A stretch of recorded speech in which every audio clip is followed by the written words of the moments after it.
since we were missing some speakers anyway. I figured no big deal.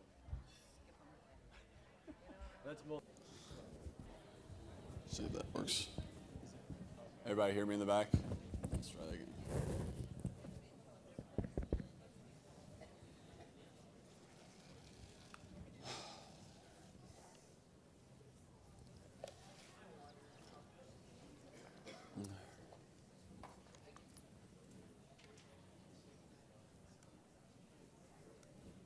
All right.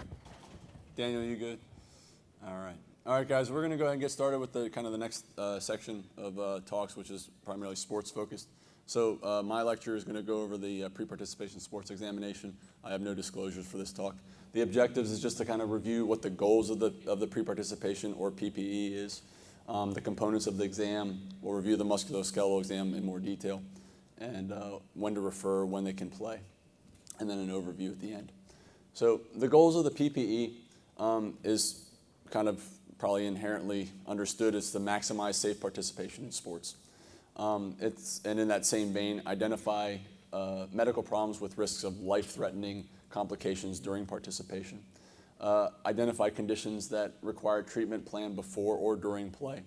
And then I would argue identifying and rehabilitating old musculoskeletal injuries. And then I would argue maybe just as important is removing unnecessary restrictions on kids who want to participate in sports. So the exam components, for those of you who do these, maybe most of these are done in a primary care setting. If you don't have them in your clinic, you can download a relatively standardized form for the exam at this website off the AAP. This standardized evaluation form is endorsed by all of these governing bodies that I have listed here. Besides the standardized evaluation form, past medical history, the big things you're asking about there, for me at least, it's not just chronic medical conditions, but possibly recent illness. Family history, probably the big question there is there's anyone in the family who has a cardiac death before the age of 50. And then again, the physical examination. So before we get into the actual exam itself, I think it's always important, in today's day and age, you want to practice evidence-based medicine. And so it's very fair to ask, does the PPE work? Is it effective in achieving the goals that I outlined previously? And the effectiveness of it has certainly been called into question in the last 5 to 10 years. So one study done by Gomez, looking at using the 2-minute orthopedic examination, they looked at about a little over 250 athletes, about 120 of which had significant injuries. And 91% of the significant injuries were detected by history alone. And in other words, the musculoskeletal examination was not needed. A study out of Mayo looked at over 2,700 high school athletes, and less than 2% were disqualified as a result of doing the PPE, and just under 12% required follow-up evaluation or referral as a result of doing the screening PPE. And then a systematic review by Holkauer, and I think this was in the American Journal of Family Medicine, concluded in their study at least, and it was basically sort of a meta-analysis, that the PPE is ineffective in identifying risk of sudden cardiac death, orthopedic injuries, or exercise-induced bronchospasm. For those of you potentially who recognize this guy, I'm sorry, that's not the screen, that's just my picture. If any of you guys recognize this young man, this is Isaiah Austin. Isaiah Austin, if you're an NBA fan, was set to be likely a lottery pick about 3 years ago now in the NBA draft. And prior to the draft itself, about 2 weeks before, they are required to undergo mandatory genetic screening. And in that mandatory genetic screening, he was diagnosed with Marfan's. And as a result, he was not drafted, and that was the end of his basketball career. The point of that story is that this young man likely underwent multiple pre-participating exams before he got to the NBA draft, and obviously was not diagnosed. So in looking at all these reasons why maybe it's ineffective, another reasonable question is to ask, why bother doing it? I mentioned before that most of these are carried out in the primary care setting, if not some kind of large group exam. And so if it's in the primary care setting, it allows an establishment of the medical home. updating immunizations. Again, some of these are older kids who maybe had kind of been lost to follow-up. Identifying and managing chronic health conditions, and then anticipatory guidance. I mentioned before, as far as identifying previous musculoskeletal injuries in a goal of the PPE, previous injury is actually, was shown to be the strongest predictor for sports injuries in this study that was out of Journal of Sports Medicine. So the physical examination components, as always, vitals are vital. Heart rate, blood pressure, and BMI. And for me, a lot of times, why I actually don't do pre-participation examinations, I think that besides a significantly elevated one, a significantly low one can alert you to potential other diagnoses. General inspection, the Marfanoid body habitus. I think for some kids it can be pretty darn subtle, but the Marfanoid body habitus typically includes a tall stature. They usually will have, they can have vision issues, so they may be wearing their very large Coke bottle glasses.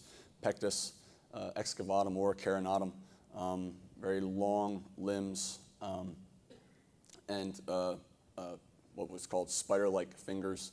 And I'll get in a little bit of the Marfanoid later on. Looking at the eyes, ears, and nose, vision is a key one. Skin, this is really important, especially if you have wrestlers looking for any type of communicable disease possibly on their skin, whether it be MRSA or herpetic. The cardiac examination, again, a little bit more emphasized in the last 5 to 10 years with sudden cardiac death. I actually don't know where my stethoscope is anymore, so very reliant on you guys. But essentially, while there are certainly your fair share of innocent murmurs, the current recommendations are when auscultating a fixed split S2, a murmur, a systolic that's 3 out of 6 or higher, or a diastolic murmur warrants further evaluation, and a mid-systolic click, which can be associated with mitral valve prolapse, again, also can be seen in Marfan's. Pulmonary, just listening to the lungs, abdomen, organomegaly, maybe, for when I mentioned previously about past medical history, recent illness, definitely important if you have a kid who maybe has been sick for a couple weeks, has a nice story for mono, even if you don't have maybe a positive mono or anything like that, checking for any kind of splenomegaly. GU, Tanner staging, hernias, single testicle, which alters the safety recommendations for those kids as far as protection when they play. I'll be honest with you, when I was in PEDS residency in Wake Forest, I was part of doing some of these kind of mass screenings for student athletes. And when we would do these mass screenings, at no point did I do a GU exam when I did my sports exam, but it's in the general recommendations. Neurologic, the big thing here, and I don't do this, but I think that probably one of the main focuses is concussion testing. Do they have previous concussions? Have they been tested for that? And do they do any kind of pre-testing before their particular sport? And then finally getting into the musculoskeletal portion of the exam. So for me, and this is hopefully the more helpful portion of the talk, so for the musculoskeletal exam, I think it's important to kind of have whatever it is you do set to a pattern, and for me, it's always starting from head to toe. So you're starting with the neck, and you just have them, and you check all range of motion, so you have them bend their chin to their chest, lift it all the way back as far as they can go, left to right, have them try to touch their ears side to side. And then any kind of limitation in the range of motion, pain, or perceived weakness should prompt further evaluation. And then certainly if you're doing this for a football player, if they have a history of kind of stingers or burners, that's something you would want to know. And then Sperling's maneuver for those who either have a history of stingers or you perceive a asymmetry on the examination. So Sperling's, I'll show you a picture of what that is in the next slide. And if you have concerns on this particular portion of the musculoskeletal examination, the general recommendation is limitation from contact or collision sports such as football until further evaluation. This is Sperling's maneuver, and what you do in this with this maneuver is you have the patient flex their head to the left, slightly abduct it, or slightly rotate it, excuse me, and then extend the neck, and then you apply downward pressure. And when you apply downward pressure, if they have pain or weakness on the same side that you are pushing, that could be a sign of a cervical root compression or previous injury. If it goes to the contralateral side, that may be a sign of a brachial plexopathy or brachial plexus injury. Going from the neck to the shoulders, range of motion and strength testing. By doing resisted shoulder shrugs, you're checking the trapezius. Resisted shoulder abduction, you're checking the deltoid. Internal and external rotation. And then external rotation and abduction, that is essentially the most unstable position for the shoulder. And there's a couple of ways to do this. And I'll show you kind of how I would do these for these kind of mass screening tests. But the inability to perform external rotation and abduction, apprehension if you do it on the examination, or a history of kind of the arm slipping out or going dead, all of those could be a sign of shoulder instability or previous injury and can be further evaluated. So as far as shoulder internal and external rotation, again, there are several ways to do this. This is the way I prefer to do it, where I basically ask the patient to pretend like their elbow is locked at their side and then internally and externally rotate the shoulder. Again, you can also do internal rotation in this manner by having them basically place the palm of the dorsum of their hand on the small of the back. And then this is kind of an external rotation in abducted position. So for me, when I would do these mass screenings, you'd have to see like 100 kids in a couple of hours. I would simply have them lift their arms up to the side, palms up to the sky, bring them up above their head, have them come down. When you get to the head, then they can slowly turn their hands back and come down like that. And by doing that, you've tested abduction, you've tested internal and external rotation, and basically hit the major portions of the exam in kind of one maneuver. For those who have concerns with external rotation and abduction or a history of shoulder instability, you can look further at it with apprehension and kind of a relocation maneuver, Joe's maneuver. So what you do is you put them on the table in the supine position, again, externally rotate and abduct the shoulder. And as you continue with external rotation, if they have either a sense of apprehension or you can actually palpate the humeral head coming forward, that could be a sign of instability. And then if you place direct downward pressure on that and that relieves that apprehension, that's a positive sign for instability. Elbow examination, again, flexion, checking for range of motion with flexion and extension, supination and pronation of the forearm.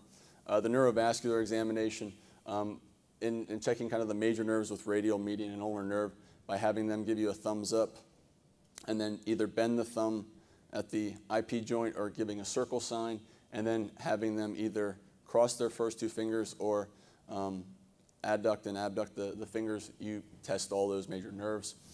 Usually when I would do this, I also had them do a squeeze test. And again, I didn't include it in here, but as far as the neurologic examination, cranial nerves were often checked as part of the PPE. Little leaguer's elbow, I'm sure Dr. Bray will be giving you a much more detailed lecture on this. I just wanted to acknowledge, because we see it so often,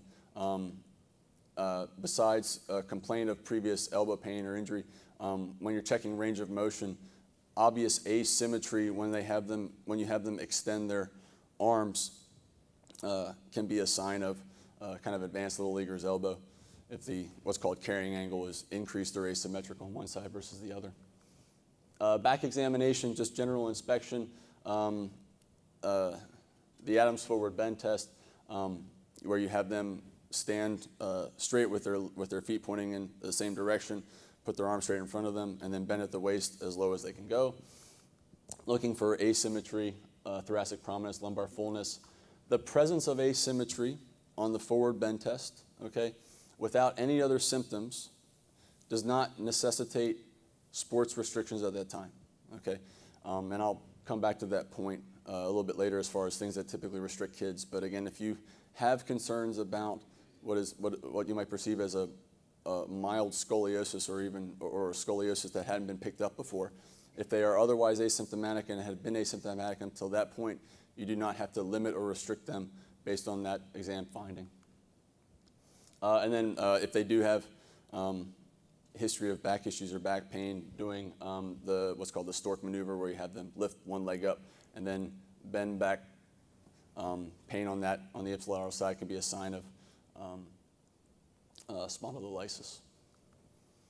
Hip, knee, and ankle examination. I mentioned it before. I think gait is often kind of a forgotten portion of the musculoskeletal examination, and it's a shame because it can give you a ton of information. So just having the patient walk, you not only can potentially elicit pathology, you can kind of rule out a lot of bad things. So for me, I always have these kids walk normally and then toe walk, heel walk, and duck walk. By doing that, you can get a sense of the range of motion of the hips, the knees, and ankles. Again, I look for Gower's sign. I have them sit or have them stand from a seated position and make sure they can do it without the use of their upper extremities. Besides looking for any kind of weakness with gait, specifically duck walk, just looking or evaluating at the lower extremity for evidence of atrophy or contracture of the quadriceps. And again, I'm sure this will be talked about later, but an atrophy of the quadriceps has been associated with a relatively common anterior knee pain, patellofemoral pain. So pediatric sports medicine, just kind of a nod to this. Rapid growth and development, as well as varied activities or perhaps the same activity year-round, makes young athletes uniquely susceptible to injury, and actually unique injury or pediatric injury. So in the last, I guess it's maybe 10 years now, it seems like it's getting worse, but as specialization for some of these younger kids and competition has become more prevalent, as these kids are kind of having more year-round training with decreased shorter rest periods, my clinic is becoming more and more filled with overuse type injuries. And it's, as I kind of just said, it's very common.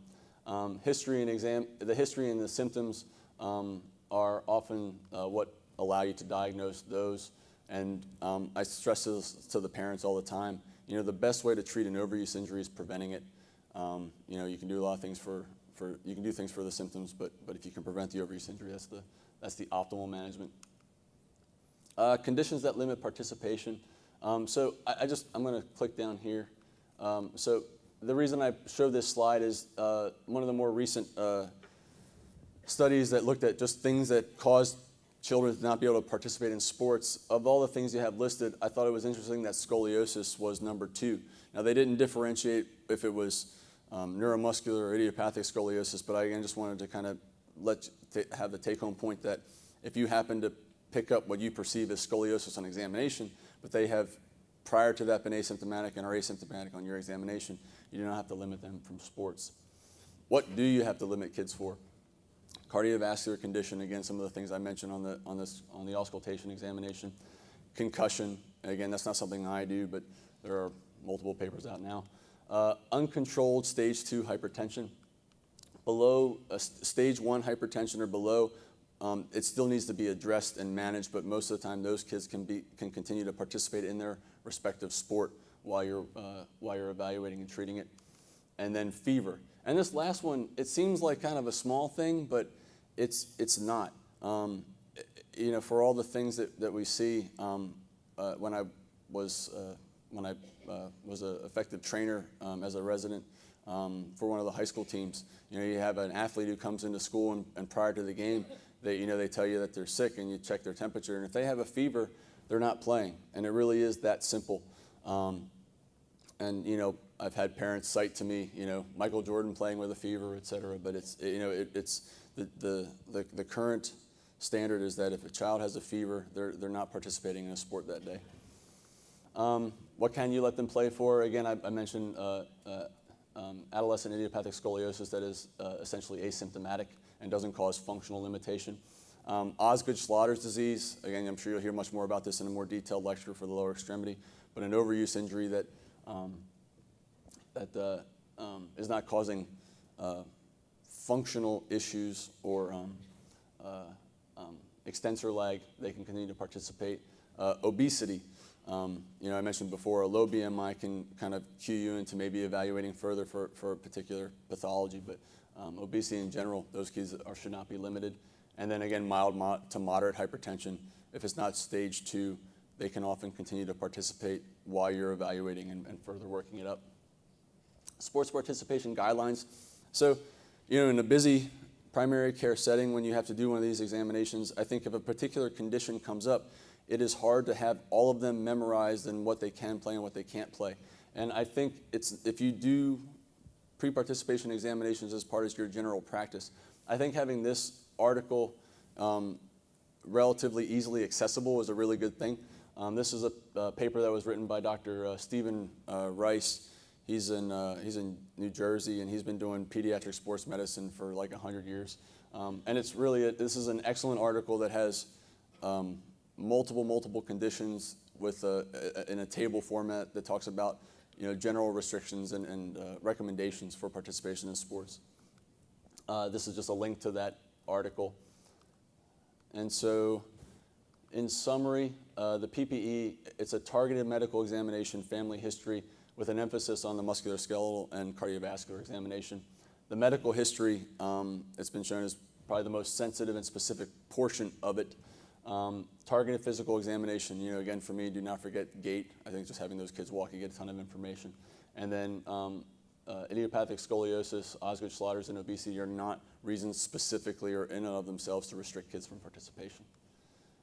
Best treatment for overuse is prevention. You know, again, I'm sure you'll hear more about overuse in the upcoming lectures. These are my little dudes hanging from the weights. And that is it. Thanks.